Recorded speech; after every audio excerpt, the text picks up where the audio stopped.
అమెరికాలో శరణార్థులు, ఆశ్రయం కోరేవారు, ఇతర చట్టపరమైన వలసదారులకు అందించే వర్క్ పర్మిట్ల కాల పరిమితిని ట్రంప్ సర్కార్ భారీగా కుదించింది.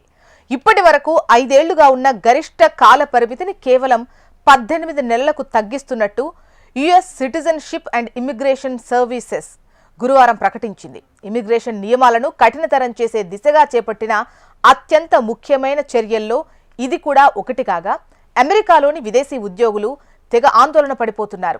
ఈ మార్పు తరచుగా భద్రతా సమీక్షలు నిర్వహించడానికి దోహదపడతాయని యుఎస్సిఐఎస్ తెలిపింది.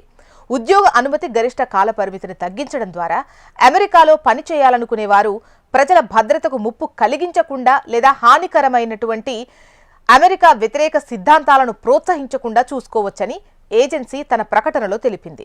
గతేడాది వాషింగ్టన్ డీసీలో 2 నేషనల్ గార్డ్ సభ్యులపై జరిగిన దాడిని యుఎస్సిఐఎస్ ఈ విధాన మార్పుకు రుజువుగా చూపింది.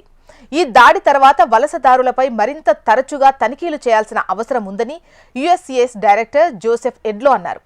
దాడికి పాల్పడ్డ ఆఫ్ఘన్ జాతీయుడు రహమనుల్లా లఖన్వాల్కు ఏప్రిల్ 2025లో ఆశ్రయం లభించింది.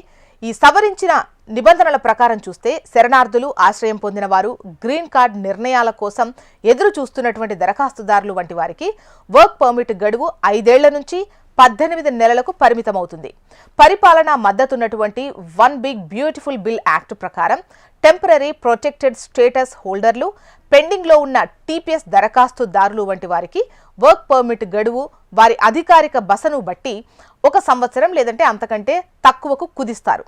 అయితే ఈ మార్పు డిసెంబర్ 5వ తేదీ లేదా ఆ తర్వాత దాఖలు చేయబడ్డ పెండింగ్లో ఉన్న భవిష్యత్తులో వచ్చే అన్ని ఫామ్ 1 765 దరఖాస్తులకు తక్షణమే వర్తిస్తాయి. వర్క్ పర్మిట్స్ ను తరచుగా అంటే ప్రతి 18 నెలలకు రెన్యువల్ చేయమని దరఖాస్తుదారులను బలవంతం చేయడం వల్ల ఇప్పటికే రికార్డు బ్యాక్లాగ్లతో ఇబ్బంది పడుతోన్న వ్యవస్థలో మరింత జాప్యం పెరుగుతుందని వలసదారుల న్యాయవాదులు హెచ్చరిస్తున్నారు. ప్రభుత్వం దీనిని అవసరమైన ప్రజా భద్రత చర్యగా వాదిస్తున్నప్పటికీ ఆశ్రయం కోరుకునే వారిని దేశంలో ఉండకుండా నిరుత్సాహపరచడానికి చేసిన ప్రయత్నమని విమర్శకులు ఆరోపిస్తున్నారు.